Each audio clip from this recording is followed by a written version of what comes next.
Hey guys, it's Melissa with Up and Our Way. Today I'm going to talk about the Southwest Companion Pass and how we earned it for almost 2 full years without flying Southwest to do so. So I'll explain a little bit about what the Companion Pass is and tell you how you can earn it yourself. Let's get to it.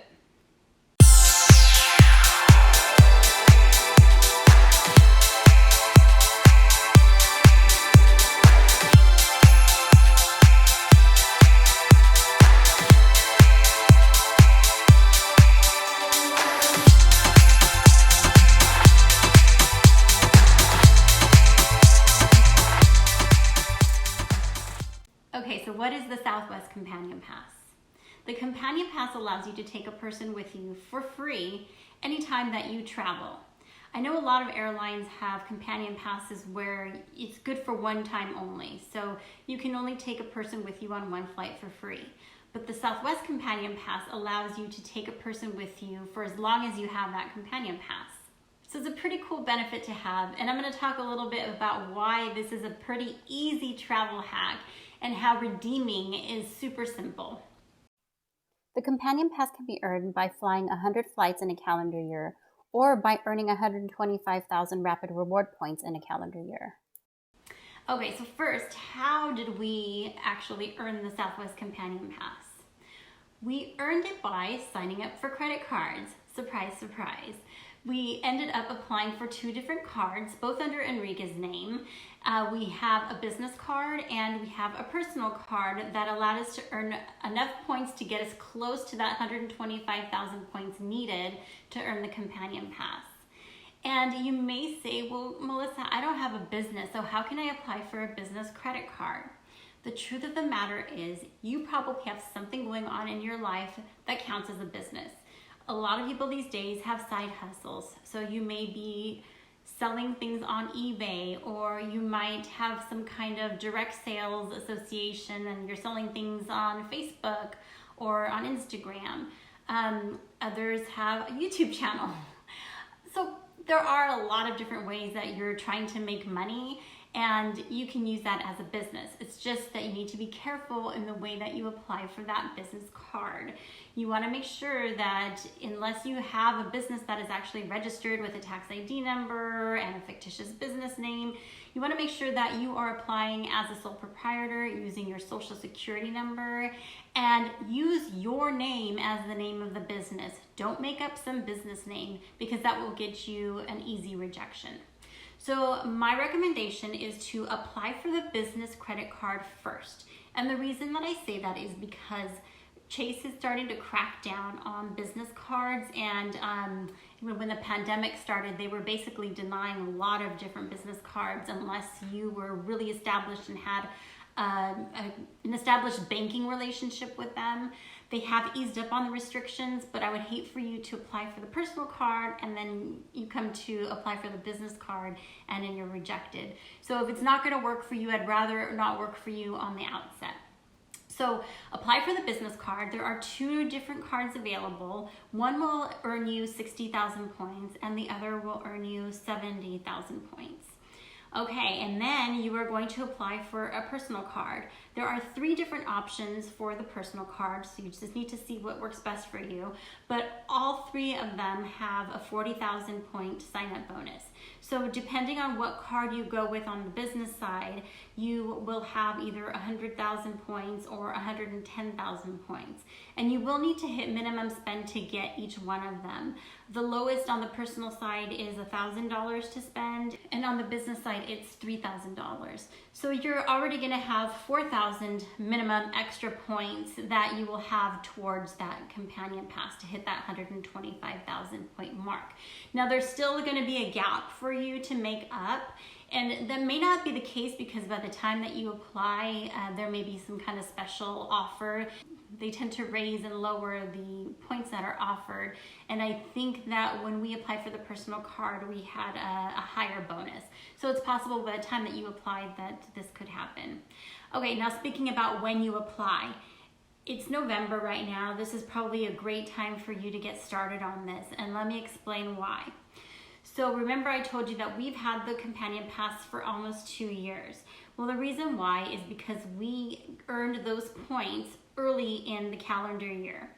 And the way to do that is to apply for a card late in the calendar year, but not hit the bonus until January. So you just have to watch how much you're spending on the cards to make sure that you don't get the points applied to your account until January.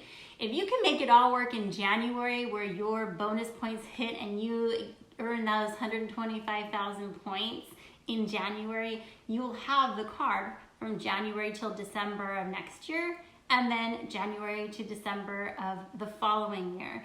Because remember, after you earn the 125,000 points, it's going to give you the companion pass for the rest of the calendar year and the following calendar year. So timing is kind of everything, but you need to be disciplined in your spending.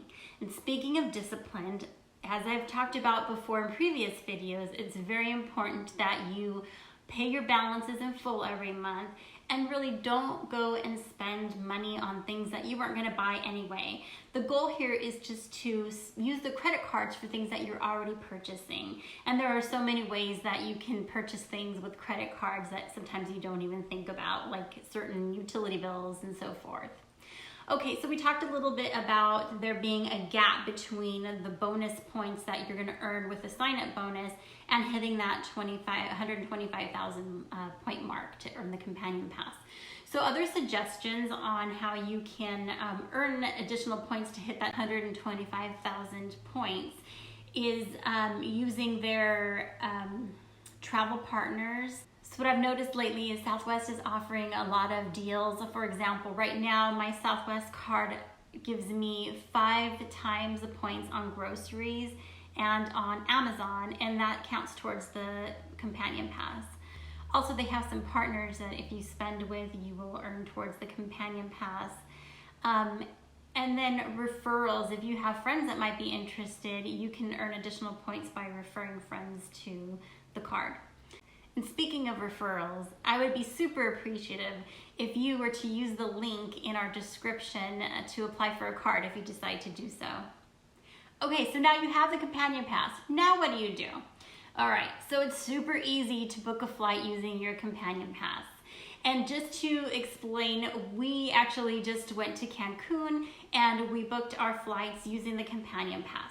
So Enrique, because he had earned the companion pass earlier in the year and he has obviously over 125,000 points that he can use, he booked the flight using his points, and then he just goes into his account after he books the flight and you see the flight listed, and then you can just add a companion to that flight. So all in all, we were able to fly to Cancun and use points for his flight. My flight was covered by the companion pass, and all we paid were the taxes. And so you might think, well, Melissa, I thought that you were going to be doing all this travel hacking stuff because you wanted to go on all these big international trips and fly first class and business class. And yes, that is absolutely the case. That is my whole goal in life with this travel hacking thing I'm trying to do.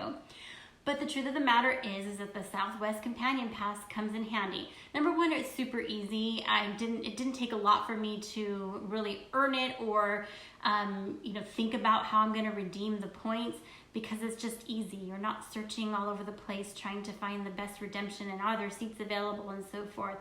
But second of all, I thought to myself, okay, well, what if I found like a really, really cool deal, but you had to fly out of New York? Well, now I can use the Southwest Companion Pass to get us from LA to New York to position ourselves for the flight to, wherever in the world that we're planning on going.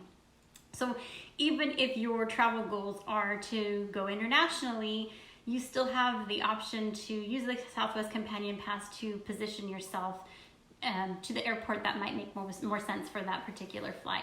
And remember that Southwest has added a lot of international destinations in the last several years. So, if you want to go to Aruba or to Costa Rica, as I mentioned, Cancun, you have the option to do that with the Companion Pass. I hope you have a better idea of what the Southwest Companion Pass is and how to earn it. I think if you do go for it, you will thoroughly enjoy it. It's kind of a no-brainer. It's a really easy way to get into travel hacking if you want to get your feet wet just a little bit. And if you have any questions, please drop a line in the comments. I'll be happy to reach out and answer any questions that you might have. If you haven't already subscribed, I'd really appreciate you hit that subscribe button and also hit the bell so that you're notified when the next video comes out. All right, well, that's all I have for today, and I will talk to you soon. Thanks, everybody.